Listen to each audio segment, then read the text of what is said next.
Buenos días y bienvenidos a una nueva entrevista de actualidad de nuestro canal de YouTube.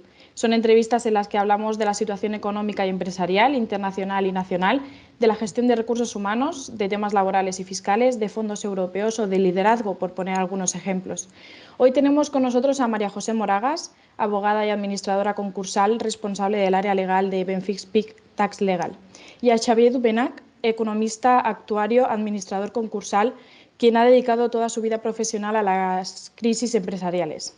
Además, ambos son los socios responsables de Benfix Peak y Dubenac, que es el área de concursal, reestructuración y refinanciación de nuestra firma, área que ha sido reforzada en los últimos tiempos con un incremento de recursos humanos, atendiendo a las circunstancias actuales y las que puedan estar por venir, así como fruto de la reforma vida en materia concursal. Bienvenidos, les agradecemos que nos acompañen hoy. Muchas gracias, Sara. No haremos muchas florituras dando las gracias a la firma por entrevistarnos porque estamos en casa, ¿no? Pero bueno, gracias por el trabajo. Gracias, Sara. Bueno, yo quería comenzar, en primer lugar, con lanzaros una pregunta, y es que no nos debe sorprender que veamos la situación económica en el corto plazo como desalentadora o plagada de incertidumbres. ¿Qué opináis al respecto? Bueno, a ver, ciertamente estamos en una situación, todos los indicativos económicos ahora, así como las circunstancias, ¿no?, que concurren ya desde con todo el tema de la pandemia, la situación de Ucrania, la inflación, la crisis con todo el tema de suministros y energéticos, las subidas de tipos de interés, ¿no?, y el endurecimiento de condiciones financieras, ¿no?, por parte de entidades bancarias y financiadores. Pues bueno, parece correcto lo que dices, ¿no? No estamos en un contexto optimista, sino todo lo contrario, o de incerteza, o cuando menos un poco de no mucho optimismo, ¿no?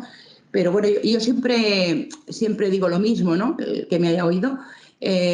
A la mayoría de nosotros lo que está en nuestra mano pues quizás es más dedicarnos a lo micro que a lo macro, ¿no? O sea, y por eso es un tema que nosotros pues practicamos, predicamos y ejercemos a diario, que es dedicarnos a lo que sí que podemos centrarnos, que en este caso pues es los proyectos de negocio que es donde podemos sumar, ¿no?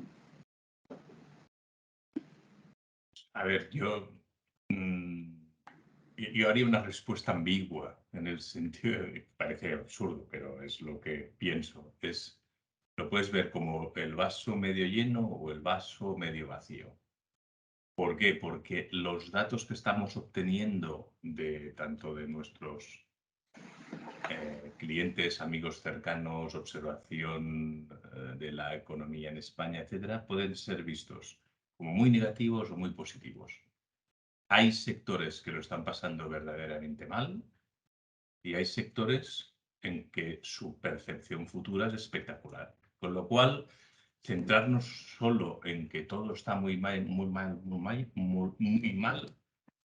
no sería lo adecuado. Pero bueno, cada uno en su sector lo irá viendo. Y en términos generales, ¿qué os parece la nueva legislación? A ver, sin duda es un avance más que positivo.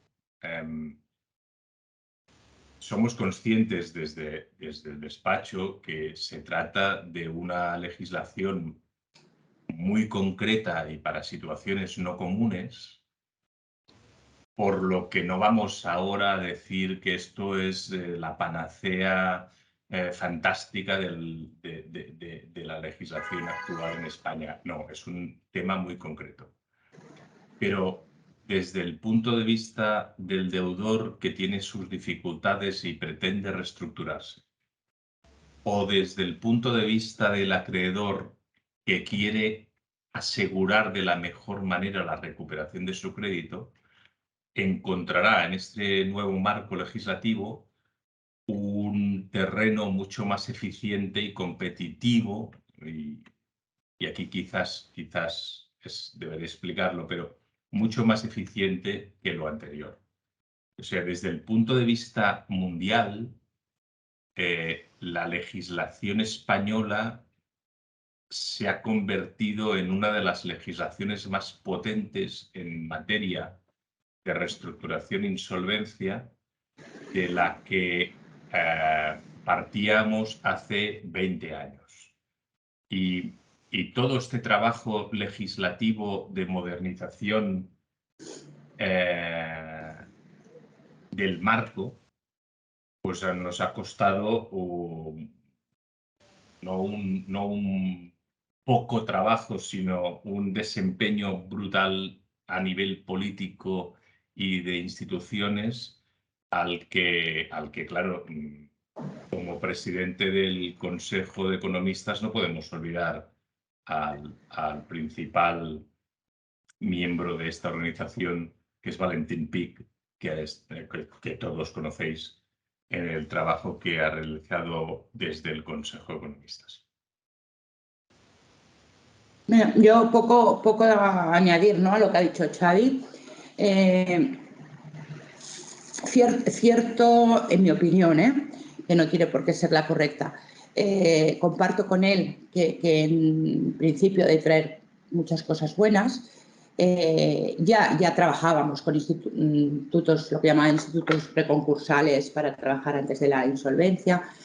Ahora pues vendrán más detallados, dan más margen de maniobra. Pero a mí me preocupa, y eso quizás sea culpa de los profesionales, ¿no? O sea, que no lo sabemos trasladar bien. Pero yo siempre digo, ¿no?, que cuando hay problemas o en compliance o en mil historias, ¿no? O sea, para las empresas grandes, pues tendremos los instrumentos adecuados y los operadores jurídicos y económicos, tendremos unas reglas del juego que favorecerán todo este tema. Pero a mí, con todas estas normativas, me preocupa las micropymes, las pequeñas y medianas empresas, que son la gran mayoría, del porcentaje más elevado en el país. Entonces, en tono mea culpa, que quizás los profesionales no somos capaces de gestionar, porque si al final de la película hablo en términos porcentuales, resulta que tenemos un 96% de micropymes en España, y tenemos una legislación muy buena, pero nos seguimos dando que no somos capaces de ayudar a esta tipología de empresa, ¿no? Que es lo típico, ¿no? Porque han ido muchísimos concursos a liquidación, pues porque el empresario al final sigue siendo un estigma, porque le da miedo todo este tema, que suena concursal, Yo creo que bueno, pues tendremos que hacerlo un poquito mejor, ¿no? Porque las herramientas jurídicas las tenemos. Perfecto. Y la reforma legislativa que estamos comentando sobre insolvencias y reestructuraciones, que ha entrado en vigor, como ya comentábamos anteriormente, con carácter general el 26 de septiembre de 2022, ¿cuáles son las principales novedades que aporta? Pues muchas, ¿no? Quiero decir que estamos en la 18 reforma ya. Por ejemplo, pues en lo que le llamábamos el anterior 5 bis, que luego ya fue trasladado al el escrito de comunicación de apertura de negociaciones, es uno de los temas que modifica. Sobre todo, y de esto nos explicará Xavier más, se elimina lo que era el acuerdo extrajudicial de pagos, tema mediaciones, introduce los planes de reestructuración, que para mí pues es la estrella de la modificación, ¿no?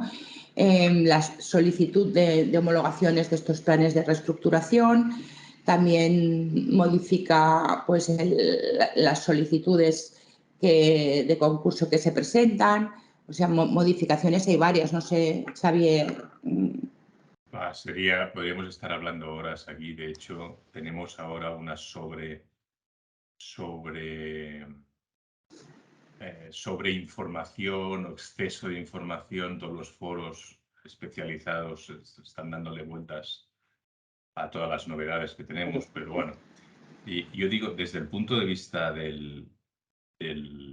tanto del deudor en una situación, vemos el empresario que está pasando un mal momento, o aquel acreedor que quiere maximizar sus posibilidades de recuperación de créditos impagados. Toda la legislación que tenemos ahora encima de la mesa está prevista para incrementar la eficiencia. Hasta tal nivel que hay un procedimiento, yo diría que va a ser uno de los de mayor impacto en nuestra economía, por atrevido, ¿vale? Que es que vamos a reconvertir todas las situaciones de insolvencia, de recuperación de créditos, en un procedimiento especial que le llaman de microempresas. Decía antes María José que el 90% de las empresas de nuestro tejido pues, son microempresas, ¿vale? En el que el papel de los acreedores va a ser fundamental para la recuperación de los créditos. A partir de este procedimiento especial basado en formularios entrará en vigor el 1 de enero del año que viene. Con lo cual, de aquí al 1 de enero, nuestra organización desarrollará toda la sistemática precisa para aprovechar las bondades de este procedimiento especial. También es cierto que no es un procedimiento especial, sino un procedimiento semi-especial previsto para las pequeñas y medianas empresas entendidas como las que en nuestra definición legal inscribimos entre los 10, hasta los 10 millones de facturación y los 50 trabajadores, que si en el 90% teníamos a las micro, estas nos van a ocupar el otro 7% posible. Con lo cual, lo que intentamos transmitiros es que tanto las posibilidades de reestructuración como las posibilidades de recuperación de deuda en estos dos tramos de tamaño empresarial sean maximizadas. ¿Por qué? Porque es lo que pretendía la directiva en el sentido de convertir toda la legislación en mucho más eficiente. ¿Y por qué? Porque la directiva y el mundo anglosajón, llamemos el mundo anglosajón, pero el mundo en el que competimos, la percepción de la utilización de los procesos, llamémosle concursales o de insolvencia, no es de salida negativa, sino que se utiliza para mejorar las posiciones en una situación fundamentalmente, para que nos hagamos la idea, de insolvencia sobrevenida. Pongo el ejemplo. Viene el COVID, nadie se lo esperaba. El COVID afecta a todo el mundo, muy bien. Hay empresas más impactadas o empresarios más impactados por el COVID. Bien, pues ese impacto del COVID sobrevenido, porque nadie se lo esperaba, no tiene por qué ser mal interpretado si yo negocio mi deuda o negocio la forma de pagar. Y alternativamente, si me lo miro desde la óptica del acreedor afectado por un impagado, ese acreedor, en el caso de que su deudor no haya actuado diligentemente y de una forma ordenada, tiene mayores facultades para recuperar su deuda. Perfecto. ¿Y por qué la ley concursal prevé esta especialidad para las pymes? Esto a ver, Europa, cuando Europa legisla, empieza legislando por las grandes corporaciones. Es decir, el marco económico, es evidente que el impacto de por bajarlo a nuestro marco económico, el impacto de una sociedad, el IBEX, en la economía española es mucho mayor que el tendero del mercado de mi pueblo. Eso es evidente, ¿vale? Con lo cual, en el momento en el cual Europa empieza a legislar, no solo en insolvencias y reestructuraciones, sino temas fiscales, temas laborales, siempre empieza pensando en las necesidades competitivas de los negocios europeos en el mundo en relación a las otras legislaciones del mundo, con lo cual, cuando empieza a legislar, legisla por los grandes. A partir de aquí empieza a haber un desencadenante que en el caso español, por nuestro especial tejido, impacta de una forma muy agresiva. ¿Impacta por qué? Porque nuestro tejido en microempresas es muy grande y en pymes estamos en un punto intermedio que respecto a Europa tenemos muchas menos pymes que las que tienen ellos. Con lo cual, haber conseguido en la transposición de la directiva a nuestra legislación diseñar un marco previsto para las pymes tiene especial relevancia. Y la especial relevancia es algo ya que puede ser que aburra a muchos, pero conceptualmente en las grandes corporaciones en una situación de insolvencia, el deber fiduciario del administrador, esto es, el administrador nombrado por el consejo para dirigir esa sociedad, en una situación de insolvencia se distrae de su accionariado y pasa a ser de sus acreedores.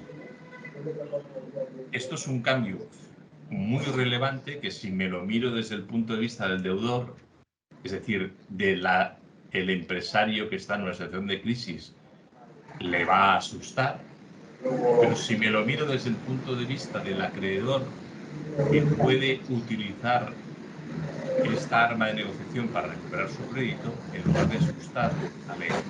En función de lo que ustedes se encuentren, es un cambio legislativo relevante. En el modo español nos hemos quedado a medias. En gran corporación esto es así, los socios en insolvencia pierden el control, en micro nunca pierden el control y en pequeñas y medianas empresas se mantiene el control en manos del empresario en crisis. Es importante tenerlo claro porque lo que suena en prensa es en modo gran corporación y realmente, ¿vale?, hasta que no lleguemos a 10 millones y 50 trabajadores, estamos tratando al empresario y lo estamos protegiendo para que no pierda el control de su sociedad. Pero desde el punto de vista del empresario administrador de una empresa en dificultades, ¿qué nos indica el nuevo marco normativo? A ver, el administrador de una empresa en dificultades, yo aquí me voy a intentar sintéticamente, pero dar mi opinión, ¿no? No es un tema de nuevo marco normativo. O sea, el administrador de una compañía, el administrador sea grande, sea pequeña, sea miembro del consejo de administración, sea administrador único, solidario, de fundaciones, de asociaciones, de colegios, o sea, de cualquier tipo de organización. O sea, el aceptar el cargo de administrador, en el momento en el que tú aceptas el mandato, asumes unos deberes y tienes unas obligaciones por ley, aceptas un encargo, ¿no? Entonces, esto que nos podemos remitir al derecho romano, a la diligencia del buen padre de familia, pues claro, si tú aceptas gestionar, representar y dirigir una organización, has de hacerlo bien. O sea, además, todo lo que ha evolucionado el tema de responsabilidad en los últimos tiempos, poca broma. O sea, yo recuerdo, llevamos ya muchos años de profesión y yo recuerdo, pues cada vez menos, pero recuerdo mucho de yo no sabía. O sea, yo no sabía, olvidémonos. O sea, el tema, pero que no es un tema de la nueva normativa. Es decir, que por Código Civil el que hace un daño a alguien responde por él, sea contractual o extracontractualmente. En derecho de sociedades, que nos iremos en nuestro caso al texto refundido de la Ley de Sociedades de Capital, pues entre los principios que rigen la actuación de un administrador, pues hay el deber de ser diligente. Entonces, ser diligente quiere decir cumplir con la ley, en primer lugar, cumplir con los estatutos, cumplir si hay otros pactos o tipos de acuerdos en la sociedad, ¿no? De la misma manera que podríamos hablar de un apoderado, que ahí sí que tiene un mandato, pero tendrá unas facultades, tendrá un contrato que está obligado a hacer qué y un poder para aquí. Entonces, si tú te sales de la norma y no causas un perjuicio a nadie, pues ningún problema. Si tú te saltas la norma y causas un perjuicio a alguien, pues vas a tener que responder. Entonces, aquí concurren varios tipos de responsabilidad, ¿no? O sea, la responsabilidad mercantil, o sea, por ley de sociedades de capital. Hablaremos también de una responsabilidad concursal. Podemos hablar de responsabilidad administrativa o fiscal, derivaciones de responsabilidad de Hacienda, de Seguridad Social. O sea, el tema, pero centrando la cuestión, a mí hay dos hitos fundamentales, ¿no?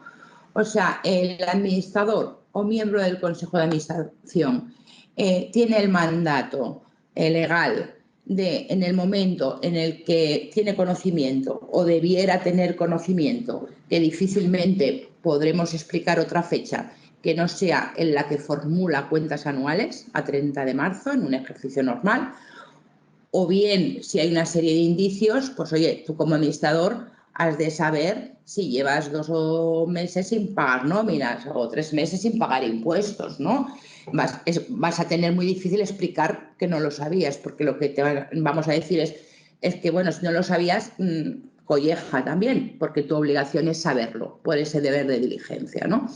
Entonces, el administrador de una compañía, en el momento en el que hace 2 meses que no puede hacer frente a sus obligaciones corrientes de pago, que es decir, si no paga a alguien en concreto y hay una justificación, no. Pero bueno, si hay las obligaciones corrientes, no pagas trabajadores, no pagas seguridad social, no pagas IVA, todo el mundo te va a situar ahí la insolvencia, ¿no? Entonces, si no cumples con el plazo, a partir de ahí vas a pasar a responder, o potencialmente vas a pasar a responder con tu patrimonio personal de todas aquellas deudas que se han generado nuevas.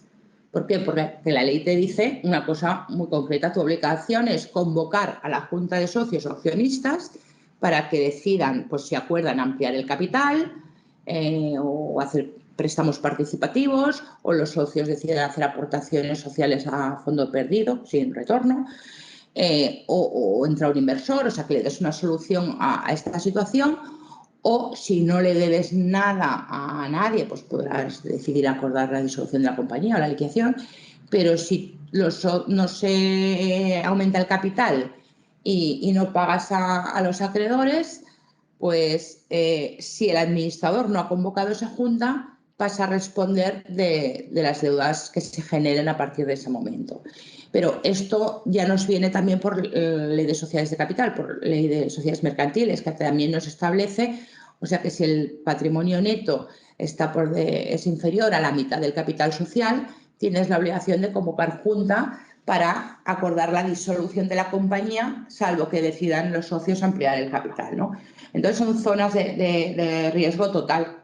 O sea, tú tienes el mandato legal de convocar a la Junta de Socios o Accionistas para que decida ampliar el capital. Y si no, tú tienes un plazo para presentar concurso de acreedores o presentar el escrito de comunicación de insolvencia, o será hora para solicitar una reestructuración. O sea, lo que no puede ser es no hacer nada, porque te va a comportar probablemente la situación, si va empeorando, que normalmente pues va empeorando, te acabas metiendo en unas responsabilidades con tu patrimonio personal.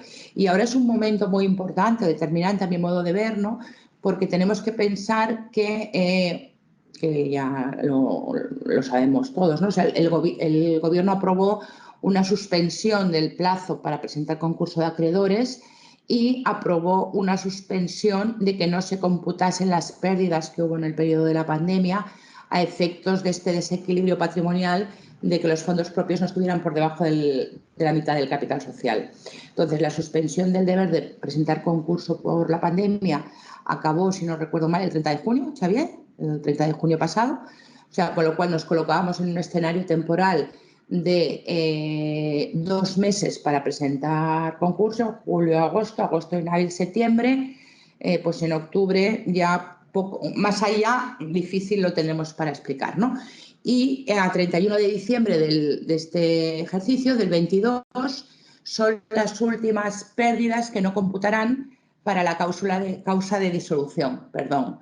Con lo cual, hay muchas compañías que lo han pasado mal todo este tiempo, que no han tenido que disolver la compañía porque estaba esta suspensión, pero esta suspensión, si no hay ninguna novedad, que no tenemos conocimiento en la casa, a 31 de diciembre acabará. Entonces, los administradores, ahora son unos momentos determinantes, ¿no? Para el que tenga dificultades, porque por responsabilidad mercantil, por la causa de disolución o por concursal, si al final ahí no se presenta concurso, y más con lo que decía Xavier, ¿no? O sea, ahora no sé cómo ir a la práctica, porque esto lo acaban de aprobar y tendremos que esperar pues todo el año que viene a ver cómo va, a ver cómo interpretan nuestros jueces, pero el papel del acreedor pasa a ser un poco determinante.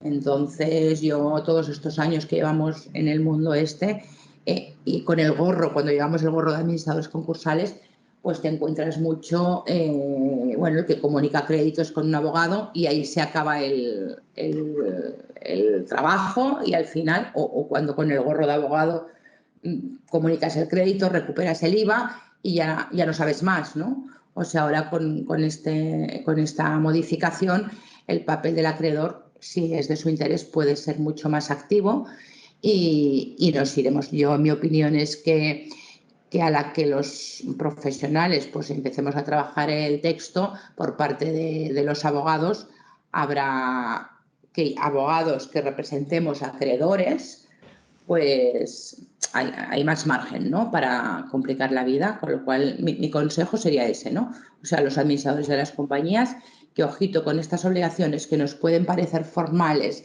y que, bueno, ¿no? A ver los socios qué hacen o qué dicen, o tiene que llegar un proyecto, o esto se arreglará porque llegará un préstamo. Ojito, porque si no hacemos lo que toca y las cosas no salen según lo planeado, pues responden con su patrimonio personal. Siendo concretos, ¿qué soluciones veis para las empresas que quieren reestructurarse? A ver, institutos preconcursales que comentábamos antes ya los teníamos, ¿no? Lo que la reforma, transponiendo la directiva, pues sí que viene a regularlos y a afinar y a regular con mucho más detalle estos antiguos acuerdos de refinanciación, que ahora se llamarán planes de reestructuración y que irán acompañados de la figura del experto en reestructuración.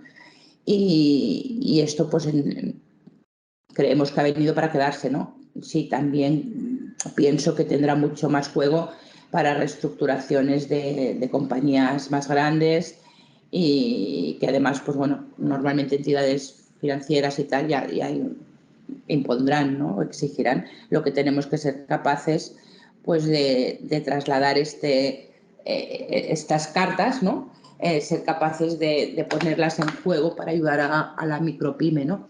Y después también ha venido a regular, que también es interesante ver esto cómo va yendo,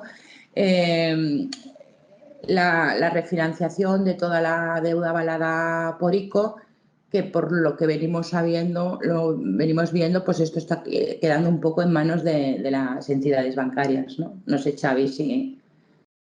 Sí, a ver, dejando a un lado las grandes corporaciones, en las empresas, llamémosle pymes, con situaciones de deuda, lo que nosotros le llamamos el ticket de la deuda alrededor de hasta los 5 millones de euros,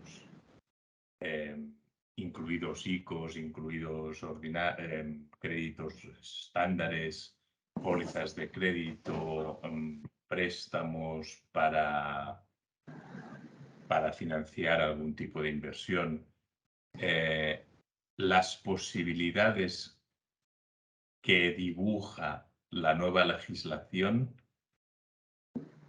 permiten encontrar nuevas soluciones para la reestructuración. Lo que propone la nueva legislación es utilizar la palabra laxa, no es correcto, sino simplemente, así como antes solo había posibilidades de reestructurar deuda financiera, en este momento las posibilidades de reestructurar alcanzan cualquier tipo de deuda, cualquier tipo de contrato, cualquier tipo de posición que sea necesario para que la empresa sobreviva en el tiempo. De la misma manera, se ha buscado un sistema mucho más ágil en el caso de imposibilidad de reestructurar la deuda de una sociedad, que el negocio que esa sociedad estaba explotando pueda ser transmitido a otra nueva sociedad. Tanto una cosa como la otra están dando en este tipo de sociedades, en este tamaño de sociedades, incluidas las microempresas, e insisto, no me pongo en gran corporación, que es otra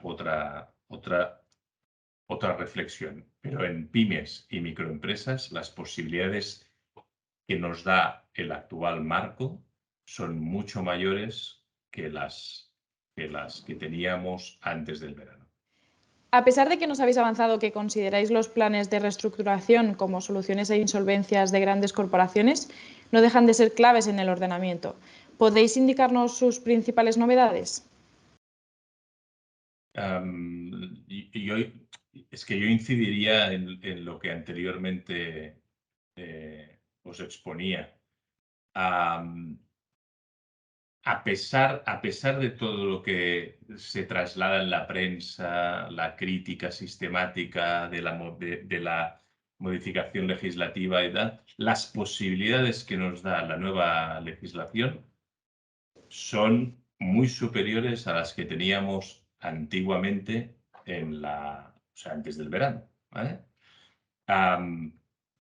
Y os pongo un ejemplo, o sea, aparece un concepto que le llaman la probabilidad de la insolvencia. Esto indica que si un empresario tiene su duda de que en los próximos 2 años no va a poder atender a sus vencimientos de crédito, puede iniciar un proceso de reestructuración reglado. Claro, esto hace 15 años en nuestra legislación era impensable. Actualmente, el hecho de que alguien anticipe su comportamiento diligente en el sentido de decir, oiga, que tal como yo lo veo, no podré atender el vencimiento de estas posiciones de deuda y por favor ayúdenme a llegar a un acuerdo. Esto hace 15 años era absolutamente impensable y actualmente la legislación lo permite. De la misma manera, insisto, a pesar de lo que sale en prensa, que la deuda pública se ve exquisitamente protegida en el sentido de decir que nadie podrá llegar a un acuerdo de reestructuración de deuda pública, eso es inexacto. En determinadas situaciones uno puede llegar perfectamente dentro de un marco concreto, lo que no es un marco absolutamente ilimitado, sino dentro de un marco concreto. Cualquier empresario en una situación de crisis puede llegar a reestructurar o refinanciar cualquier tipo de situación de deuda pública que le haya sobrevenido. Perfecto. ¿Y comentáis, por tanto, que una posible solución sería vender la unidad productiva? Sí, pero esto tampoco es una novedad. O sea, ya lo preveía la ley anterior, ¿no? O la legislación anterior.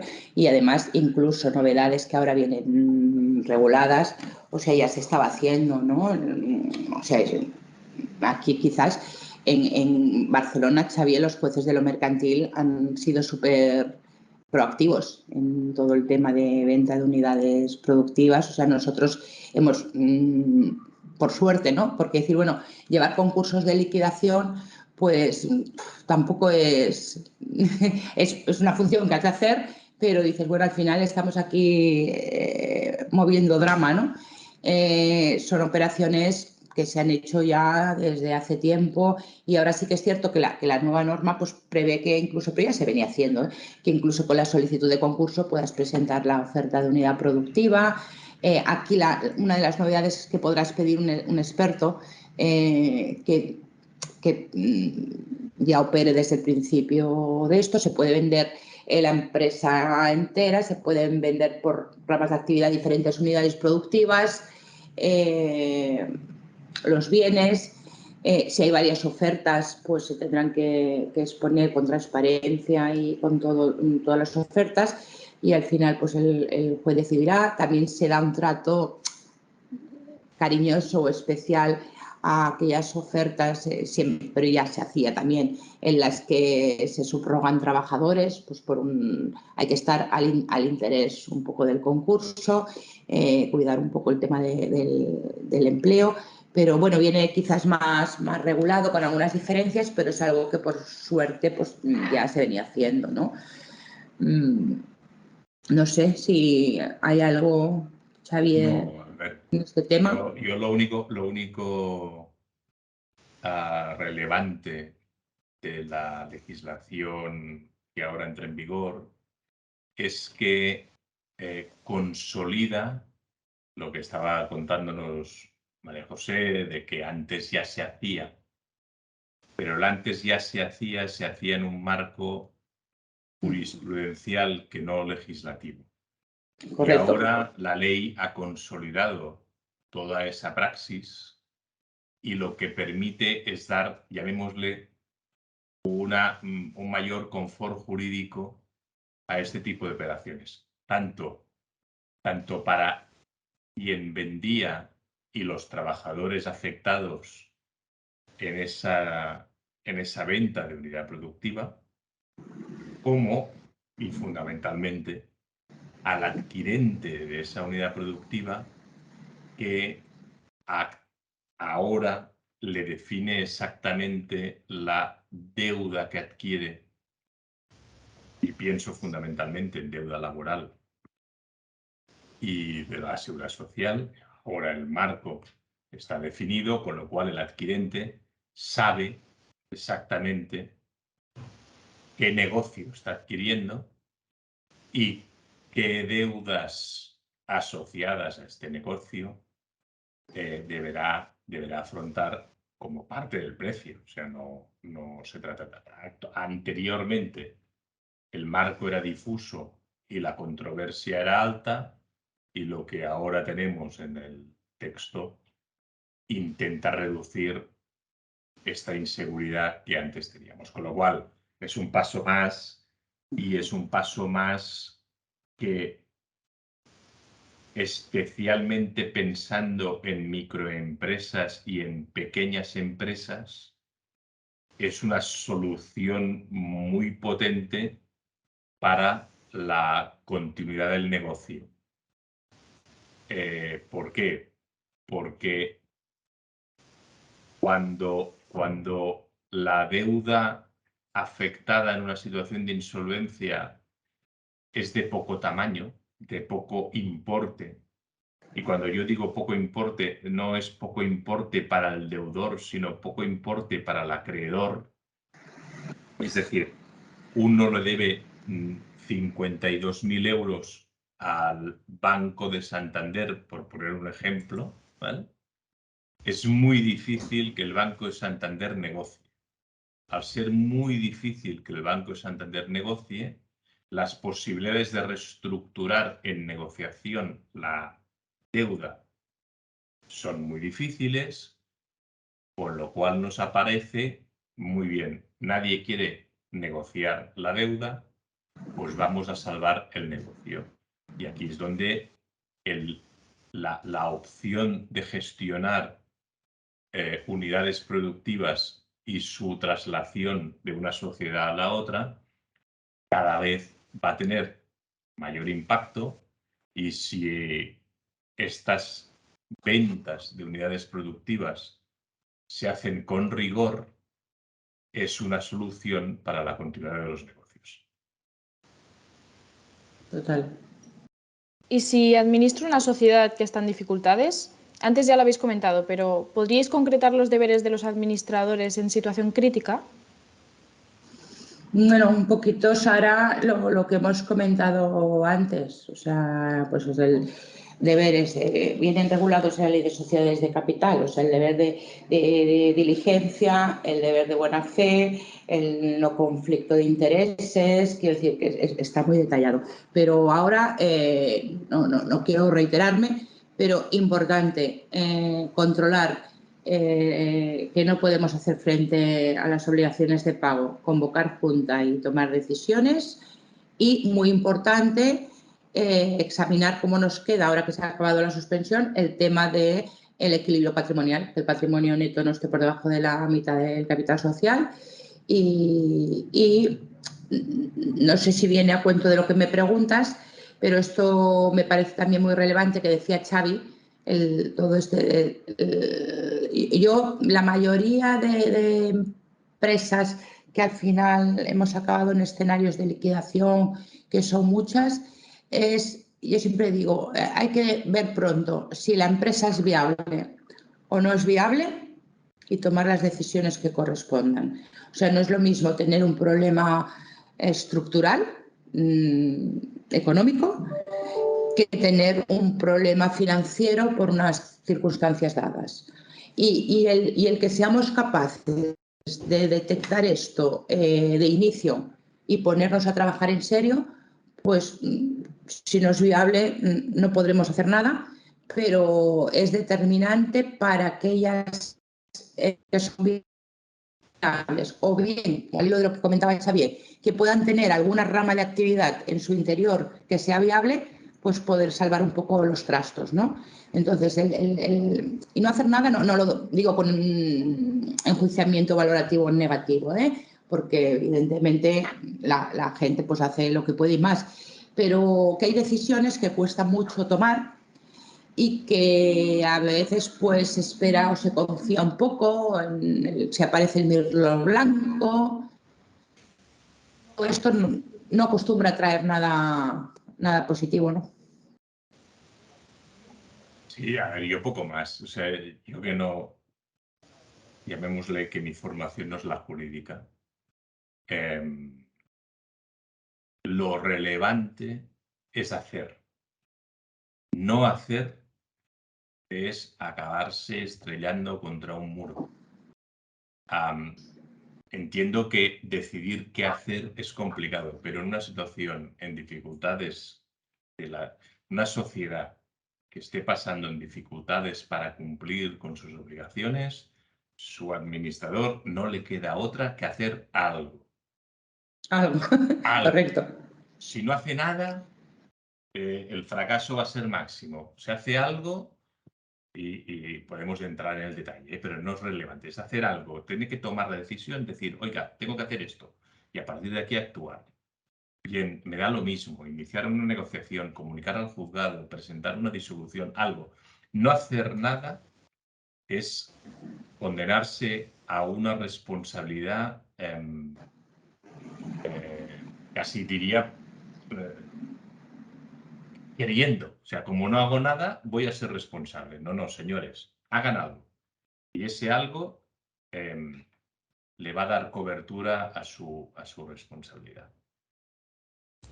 Y por otro lado, esto pues detectar todas las alertas estas tempranas de insolvencia que comentaba Xavier, pues bien sean los departamentos financieros con sus asesores fiscales que correspondan, con sus, pues bueno, que las cosas por sí solas, salvo que bueno, sea un negocio que tenga unas circunstancias, un entorno que comparto totalmente la opinión, ¿no? La tendencia suele ser a peor, ¿no? Si no hay nada extraordinario, con lo cual detección, prevención, pues siempre es positivo.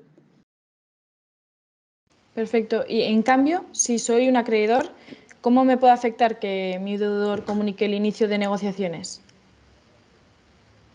Bueno, en primer lugar, esto va a significar que tú no vas a poder iniciar ningún tipo de... es un paraguas que le da al deudor, sea persona física también, o autónomos o personas jurídicas, pues le da un paraguas de que queda paralizado el tiempo pues, para presentar concurso, para que el acreedor se lo pueda instar, para que se inicien ejecuciones singulares, ¿no? En procedimientos civiles de primera instancia. No nos paralizará todo lo que es el crédito público y luego también tendremos, con la nueva normativa, también tendremos que atender a que sean sobrebienes necesarios para la actividad, ¿no? de la empresa. Queda un poco parado el acreedor. Ojo también, porque esa comunicación de negociaciones no es para tener 5 meses más a ver si llega el mirlo blanco y no hacer nada. Porque si al final tenemos que acabar, por desgracia, en un concurso de acreedores, si no has hecho nada durante ese periodo, pues se podría llegar a entender que esa deuda que has generado, que ha sido la expresión de mentira, ¿no? Que has presentado un poco el escrito de comunicación pues para tener más plazo, para que los acreedores no puedan hacer nada. Y si tú realmente no has negociado, no has reestructurado, no has hecho nada de nada y al final acaba más, pues ojito con la deuda que hemos incrementado esos meses.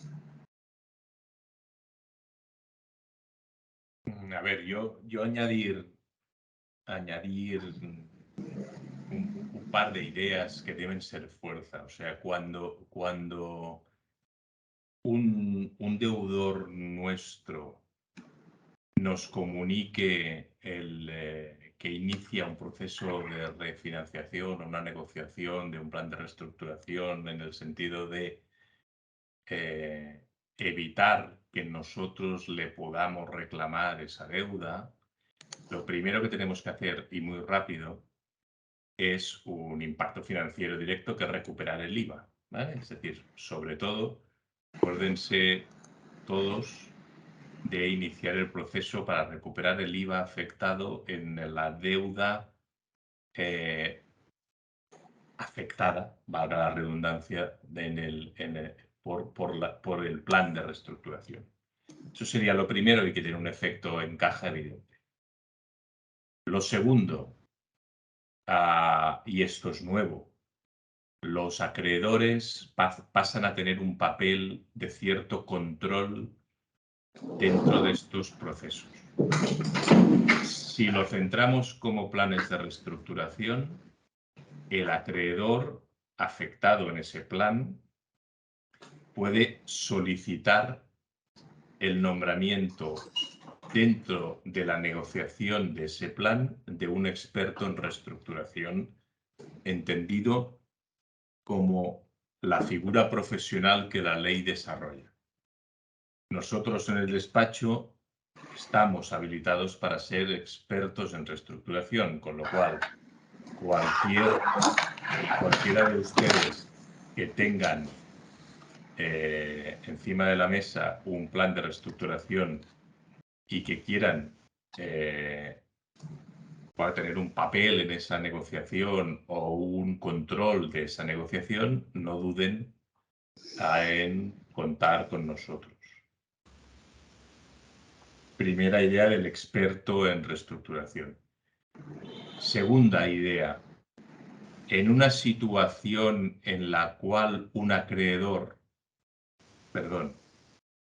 deudor presente un concurso, no estoy diciendo un plan de reestructuración, estoy diciendo un concurso en el cual el juzgado indique que ese acreedor es declarado en concurso y que no tiene activos suficientes para atenderlo, ese concurso se concluirá si ningún acreedor acciona, es decir, toma un acto voluntario para que analicemos si la insolvencia de ese deudor es o no, llamémosle, culpable, por hacerlo muy sencillo. Con lo cual, para que esa conducta sea analizada, es necesario que el acreedor actúe para que se analice esa situación, ¿vale? Es decir, si somos afectados por un concurso y ese concurso pretende ser archivado por la vía rápida, y nosotros consideramos que la insolvencia de nosotros me refiero al acreedor, la insolvencia de ese deudor no es trigo limpio, pues entonces toca actuar y solicitar de los juzgados que nombren administrador concursal para analizar esa situación. Con lo cual, primera idea, IVA, esta es financiera. Segunda idea, ojo con planes de reestructuración, podemos ser expertos. Ojo con concursos para analizar la posibilidad de la reclamación al administrador de esa deuda. Y perfecto. poco más. De acuerdo. Muchas gracias a ambos. Muchas gracias, señora Moragas. Muchas gracias, señor Domènech, por atender nuestras preguntas y dedicarnos su tiempo. Y les invitamos a usted y a ustedes y a nuestros clientes y colaboradores a visitar nuestro canal de YouTube, en el que encontrarán la colección entera de entrevistas, todas ellas de gran valor y que nos aportan mucha información. De nuevo, agradecerles y desearles que tengan un feliz día.